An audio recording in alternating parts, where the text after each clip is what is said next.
মা, তুমি ঘুম থেকে উঠছো কেন? তোমার না শরীর অসুস্থ? তুমি একটু ঘুমাও। যাও, আজকে আমরা দুজনেই রান্না বান্না করব। তোমাকে রান্না বান্না করতে হবে না। তুমি একটু ঘুমাও মা, তুমি একটু ঘুমাও। না না, আমি এখন ঘুমাইলে চলবে না। তোদের জন্য খাবারের ব্যবস্থা করতে হবে। আমি একটু বাজারে যাচ্ছি, তোরা একটু ঘরে থাক। তোর বাবা তো নেই, সেই জন্য আমাকে কষ্ট করতে হচ্ছে। তোর বাবা থাকলে এত কষ্ট করতে হতো না। আচ্ছা মা, বাবা কবে আসবে বলো তো? আমারও খুব চিন্তা লাগছে বাবার জন্য। আচ্ছা যাক, বাবা না হয় পরেই আসুক, কিন্তু তোমার তো ওষুধের খাবার সময় হয়ে গেছে। এখন তুমি একটু বিশ্রাম নাও। আমাকে বিশ্রাম নিতে হবে না, তোমরা ঘরে থাকবে। আমাদের শত্রুগুলো চারদিকে মৌ মৌ করছে, যে কোনো সময় তোমাদেরকে নিয়ে যেতে পারে। তাই ঘর থেকে বের হবে না বলে দিলাম। না মা, একটু তো বের হব।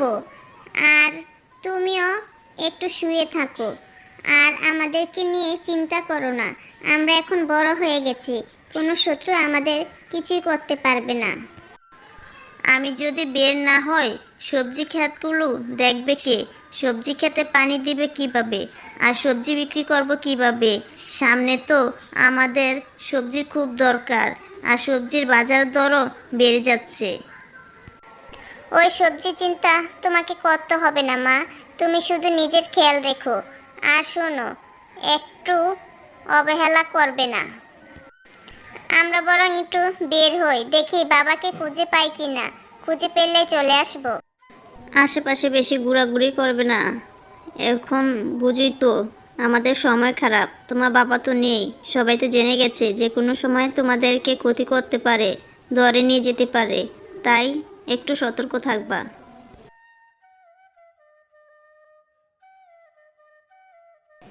কি রে, তোমরা আজকাল বাসা থেকে বের হও না কেন? একটু খেলাধুলা করতে পারি না? তোমাদেরকে কি এখন আমাদের সাথে মিশতে বারণ করেছে? তোমরা কেন আসতে চাও না? তুমি আমাদেরকে ভুল বুঝতেছো। আসলে আমার মা খুব অসুস্থ, তাই একটু বাড়িতে কাজ করতে হয়, মাকে কাজে সাহায্য করতে হয়, এই আর কি। তুমি কিন্তু না বুঝে কথাটা বললে।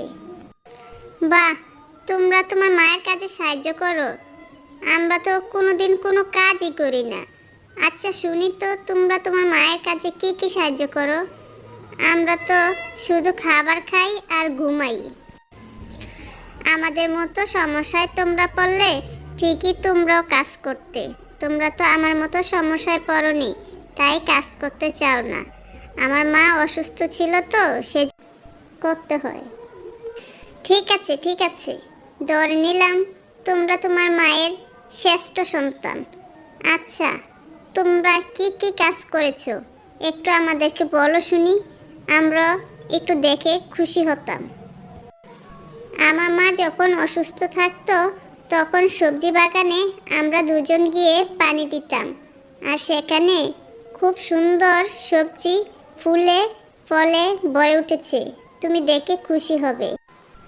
তাই নাকি?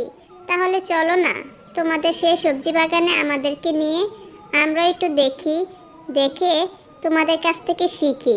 তাহলে আমরা আমাদের মাকে সাহায্য করতে পারবো।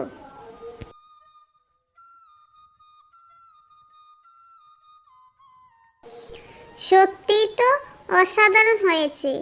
আচ্ছা, এগুলো কি পানি দেওয়ার কারণে এত সুন্দর হয়েছে? তাহলে তো তোমরা অনেক ভালো কাজ করেছো।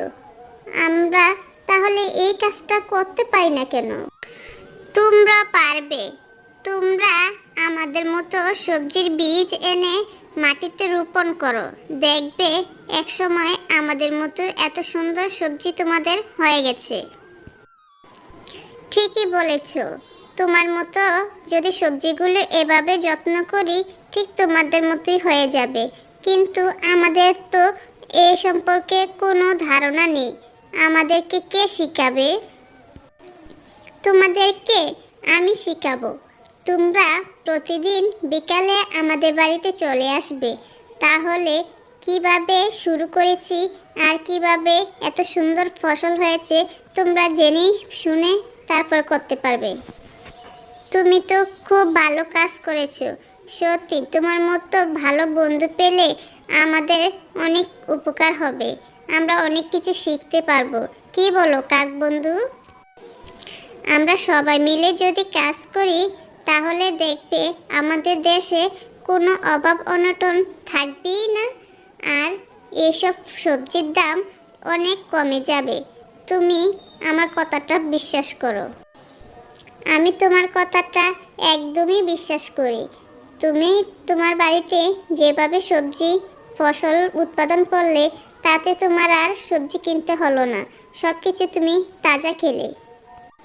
আর এখন তোমার সব কিছু কিনে খেতে হবে, এর জন্য অনেক টাকা লাগবে। ওই টাকাটা দিয়ে তুমি অন্য কিছুও তো কিনতে পারতে যদি আজকে সবজিটা তুমি নিজে ফসল ফলাতে পারতে। বুঝতে পারছো? ঠিক আছে, তাহলে আমি কাল থেকে তোমাদের বাড়িতে চলে আসব, আর এমন সবজিগুলো কিভাবে উৎপাদন করতে পারবো সে সম্পর্কে তোমার কাছ থেকে শিখে যাব। বাড়িতে গিয়ে মাকে বলবো। শুধু কি তাই, বাড়িতে তোমার মা হাঁস মুরগি লালন পালন করে। হাঁস মুরগি কীভাবে লালন পালন করবা আমার মা আমাকে সেটাও শিখিয়ে দিয়েছে। তুমি চাইলে সেটাও শিখে নিতে পারো। আচ্ছা ঠিক আছে, আমি সব কিছুই তোমার কাছ থেকে শিখে নেব। আমি এখন যাই, কালকে তোমার সাথে আমার দেখা হবে আর সব কিছু শিখিয়ে দিবে। আর শিখিয়ে দিলে আমিও তোমার মতো এমন সুন্দর কাজ। তোমরা কোথায় ছিলে সারাদিন? তোমার বাবা সে কখন বাড়িতে এসে বসে আছে, তোমাদের খোঁজ করেছিল। কোথায় গেলে আমাকে না বললে? আর আমিও চারিদিক খুঁজলাম, তোমাদের পেলাম না। মা, আমরা সবজি বাগানে পানি দিতে গিয়েছি। তুমি কি দেখেছো আমাদের সবজি বাগানটা কত সুন্দর হয়েছে আর কত সুন্দর করে সবজি বেড়েছে? আমিও মনে মনে এটাই ভেবেছিলাম। আর তোমরা তো জানো না আমি কোথায় গিয়েছিলাম। ওই সবজি বাগান থেকে কিছু ফুলকপি বিক্রি করার জন্যে আমি হাটে গিয়েছিলাম, সেজন্যে আসতে দেরি হয়েছে। তোমরা সত্যি বলছো? আমি অসুস্থ থাকা অবস্থায় তোমরা সবজি বাগানের যত্ন নিয়েছো, আর সেগুলো তোমার বাবা বিক্রি করেছে। তোমরা এত ভালো কাজ করেছো। হ্যাঁ মা, আমরা তো তোমারই সন্তান, তোমার আদর্শে বড় হয়েছি। তোমার বিপদে আপদে আমরা তোমাদেরকে সাহায্য করব, এটাই তো স্বাভাবিক। দেখেছো বউ, আমাদের সন্তানগুলো খুব ভালো, অনেক ভালো কিছু শিখেছে। ওরা আমাদের অনেক সাহায্য করতে পারবে। তুমি ওদেরকে আর বকবে না, ঠিক আছে? তুমি এরপর ওদেরকে আর মাথায় তুলো না। ওদের পড়াশোনা বাদ দিয়ে তারপর সারাদিন সবজি খেতে পড়ে থাকবে। তুমি বরং ওদেরকে কাজ করতে নিষেধ করো। না মা, তুমি স্কুলে খবর নিয়ে দেখো, আমরা ভালো ছাত্রছাত্রীর সাথে বসি, ভালো ছাত্রছাত্রীর সাথে মিশি। তুমি খবর নেও। আমি খবর নিয়েছি, স্কুলে হেডমাস্টার বলেছে তুমি খুব ভালো রেজাল্ট করেছো, সেজন্য আমি খুশিও হয়েছি। হেডমাস্টারকে ধন্যবাদ দিয়েছি আর বলেছি আমাদের সন্তানের দিকে খেয়াল রাখতে।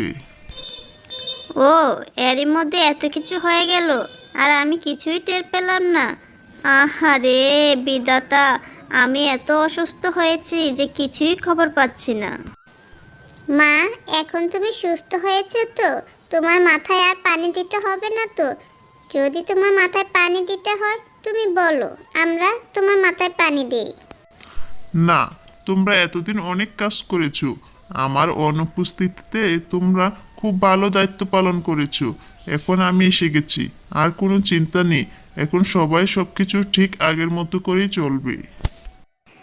হ্যালো বন্ধুরা, কেমন আছো সবাই? আশা করি সবাই ভালো আছো।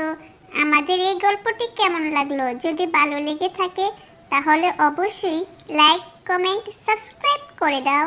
আর নতুন নতুন গল্প পেতে আমাদের সাথেই থাকো। ধন্যবাদ সবাইকে।